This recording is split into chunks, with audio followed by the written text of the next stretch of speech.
बिस्मिल्लाहि वल्हम्दुलिल्लाह वस्सलातु वस्सलामु अला अफ़ज़लिल ख़ल्क़िल्लाह व अला आलिहि व सहाबिही अजमईन। जी नाज़रीन किराम, आज सबक नंबर 11 है और सबक नंबर 11 का जो नाम है, जो सबक नंबर 11 है वो है जज़्म का सबक। सही है जी। जज़्म को अरबी ज़बान में सुकून भी कहते हैं, लेकिन इतना याद रखें कि ये जज़्म का सबक है।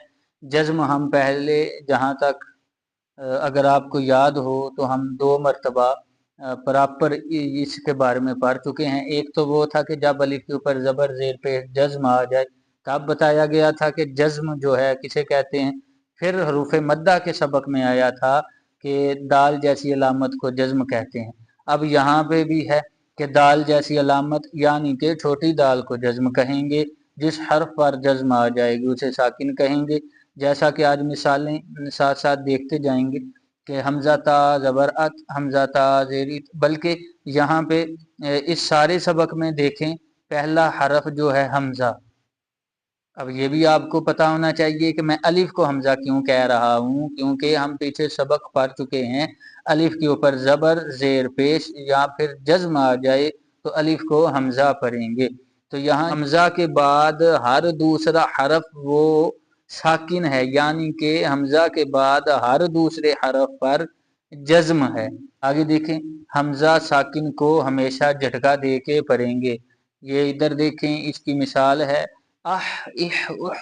इसके आगे है हमजा हमजा ज़बर अ, हमजा हमजा ज़ेर इ, हमजा हमजा पेश उ, आ इ उ।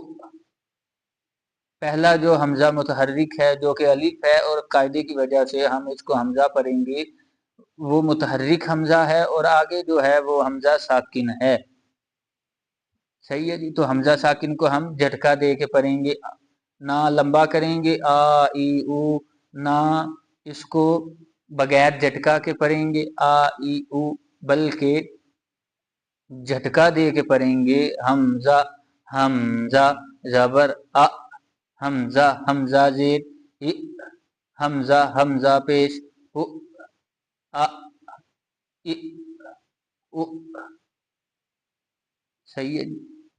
और यहाँ पे एक कायदा और याद रखें कि ये तो हमजा साकिन वाज़े है कि ये हमजा हम इसको पढ़ते हैं और ये ए, साकिन है तो इसको झटका दे के पढ़ेंगे। इसके साथ साथ ये भी याद रखिएगा कि कहीं पे अगर अलीफ जो है उसके ऊपर जज्म आ जाता है फिर उसके ऊपर 2 कायदे लगेंगे। अलीफ जो है उसके ऊपर जज्म आ जाता है तो फिर उस पर 2 कायदे लगेंगे। एक कायदा ये होगा कि जब अलिफ के ऊपर जबर जेर पे जज्म आ जाए तो अलिफ को हमजा पढ़ेंगे, तो जज्म की वजह से अलिफ को हमजा पढ़ा जाएगा। और दूसरा कायदा जो आज हम पढ़ रहे हैं कि वो अलिफ को हमजा तो पढ़ेंगे क्योंकि उस पे जज्म आ गई है, लेकिन कौन सा फिर वो हमजा होगा जिस हरफ पे जज्म आ जाए उसको साकिन कहेंगे, तो ये हमजा साकिन होगा। तो फिर इस हमजा को भी हम झटका दे के पढ़ेंगे। तीसरा कायदा है, हरूफ कलकला 5 हैं। कौन कौन से हैं? कौफ तो बा जीम दाल। सही है जी। और ये याद रखिएगा, मैं फुल आसान करके अल्हम्दुलिल्लाह कोशिश करूंगा जितना मुझसे हो सका। हरूफ कलकला 5 हैं, कौफ तो बा जीम दाल। अब ये जो पांचों हरूफ हैं, दूसरी बात ये याद रखनी है कि ये जो पांचों हरूफ हैं कब कहेंगे कि ये हरूफ कलकला में से हैं, तो वो 2 जगह हैं, 2 मकाम हैं जहां पर कहेंगे कि ये हरूफ कलकला में से हरफ आया है। काफ ता बा जीम दाल कब कहेंगे हरूफ कलकला में से हैं? सिर्फ और सिर्फ 2 जगहों पे, 2 मकाम ऐसे हैं जहां पे कहेंगे कि ये हरूफ जो हैं, काफ आ गया तो ये हरूफ कलकला में से। कैसे ये पता चलेगा? तो ये दो मकाम हैं, 2 जगह हैं। वो कौन कौन सी हैं? एक जब हरूफ कलकला साकिन होंगे और दूसरा जब हरूफ कलकला मुशद्दद होंगे। ये मुशद्दद जो है किसे कहते हैं, क्या होता है? तो इंशाअल्लाह हज़रतुल्लाह इसका सबक वो कल आएगा। कल इसके बारे में मुशद्दद जो हरूफ हैं उनके बारे में इंशाअल्लाह हज़रतुल्लाह कल पढ़ने की शहादत हासिल करेंगे। तीसरी बात ये है कि हरूफ कलकला में कलकला होगा। जब साकिन होंगे तो इनमें खूब जाहिर होगा, और जब मुशद्दद होंगे तो इनको हरूफ कलकला को जमाव के साथ पढ़ेंगे। जमाव कहते हैं मतलब कि दबाव के साथ पढ़ेंगे, जिसको पंजाबी में कहते हैं कोट के पढ़ांगे। सही है जी, तो ये याद रखें। और आखिरी बात है कि कलकला जो है इसे कहते क्या, कलकला कहते किसको हैं, कलकला का मतलब क्या है। यानी कि हमने पढ़ा है कि जब हरूफ कलकला साकिन होंगे तो इनमें कलकला खूब जाहिर होगा, और जब हरूफ कलकला मुशद्दद होंगे तो इनको जमाव के साथ पढ़ेंगे। सही है जी, तो कलकला कहते किसे हैं, तो सीधा सीधा कलकला कहते हैं हरकत को। मैं इसको कह रहा हूँ, इसको ये हिला रहा हूँ, तो ये क्या है, हरकत देना है। सही है, तो कलकला कहते हैं हरकत को। और जहां से गले के जिस हिस्से से, जिस जगह से, जिस मकाम से हरूफ कोई भी अदा होता है, तो जब हरूफे कलकला साकिन होंगे या मुशद्दद होंगे तो इनको अदा करते हुए उस हिस्से से जहां से वो हरफ अदा होगा, हमजा हा, ये आप अगर यहाँ तक, क्योंकि 11 सबक हो गए, आपकी प्रैक्टिस हो गई हो तो अभी पढ़े। हमजा हा, ये और तालु के और हिस्से से अदा हो रहा है, और जो है वो आइन हा, ये और हिस्से से है, गैन खो, ये और हिस्से से है। सही है जी, हमजा हा सबसे आगे है, फिर जो है वो आइन हा वो दरमियानी है, गैन खो वो सबसे नीचे है। सही है जी, तो जिस जगह से जो भी हरफ अदा होता है, जब हरूफे कलकला को अदा करेंगे, जब ये साकिन या मुशद्दद होंगे, तो जाहिर बात है तब ही हम कहेंगे कि ये हरूफे कलकला में से हैं। काफ हरूफे कलकला में से, तौ बा जीम दाल ये हरूफे कलकला में से हैं। कब, मैं बार बार बता रहा हूँ, ये बड़ा ही आसान करके बता रहा हूँ। काफ तौ बा जीम दाल हर जगह पे आएंगे, क्योंकि कुरान पाक जब पढ़ेंगे तो कायदा ये है कि कब कहेंगे हरूफे कलकला में से हैं, जब ये साकिन होंगे या फिर मुशद्दद होंगे। सही है,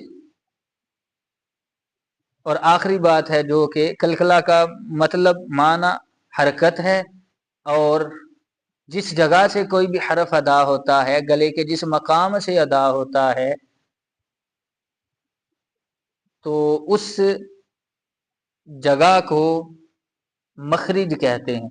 लेकिन आप इतना याद रखें कि जिस जगह से कोई भी हरफ अदा होगा, रुफे कलकला को अदा करते वक्त जब ये साकिन या मुशद्दद होंगे, तो उस जगह में हरकत पैदा होगी। जब हरकत पैदा होगी तो यूं कहें कि हरूफ हिलेंगे, तो कोई भी चीज जब हरकत उसकी पैदा होती है, तो उसकी यूं कहें कि इन हरूफ की आवाज आएगी, और आवाज ऐसी आएगी कि आवाज लौटती हुई निकलेगी। सही है जी, यहाँ भी मिसालें हैं, जैसे कि पढ़ें, ये पहला है हमजा ता जबर अत, हमजा ता जेर इत, हमजा ता पेश उत, अत इत उत, ये तो सीधा सीधा पढ़ ली। आगे है हमजा तो जबर अत, तो ये जो तो है ये हरूफ कलकला में से है।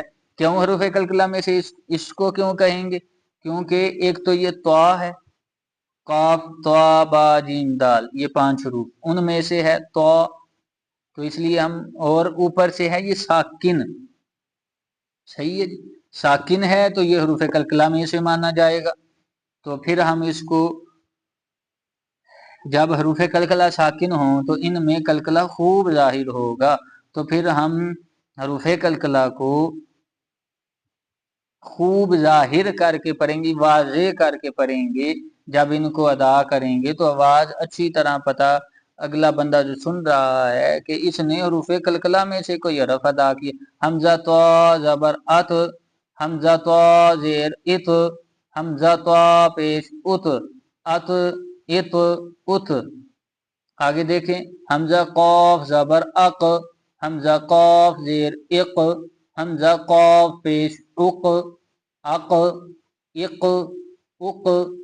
ऐसे ही है अद इद उद, اور اگر ان مثالوں سے سمجھ نہ آئے تو جو 30واں سپارہ ہے اللہ تعالیٰ کا سونا میٹھا کلام ہے، اس میں ہے سورہ لہب، تو اس کو جب پڑھیں گے تو آپ دیکھیں گے کہ تبت یدا ابی لہب وتب ما اغنا عنہ مالہ وما کسب سیصلی نارا ذات لہب وامرأته حمالة الحطب في جيدها حبل من مسد۔ بہت سارے حروف ہیں اس میں، لیکن آپ جب قرآن پاک کھولیں گے، سورہ لہب کھولیں گے، 30ویں سپارے کی آخری 10 سورتوں میں سے ہے سورۃ اللہب، تو اس میں آپ آخری حروف کو دیکھیں گے، با ہے، دال ہے، تو کہیں پہ با مشدد ہے اور کہیں پہ وقت کی وجہ سے با ساکن ہو جائے گا، دال ساکن ہو جائے گا، تو پھر وہ حروف قلقلہ میں سے کہلائیں گے حروف، کیونکہ مشدد ہے یا پھر ساکن ہے، تو ان کو پڑھیں گے تو آواز لوٹتی ہوئی نکلے گی، صحیح ہے، سیدھا سیدھا حروف قلقلہ کو ادا کرتے ہوئے آواز لوٹتی ہوئی نکلتی ہے، صحیح ہے، اس کو کہتے ہیں قلقلہ، صحیح ہے۔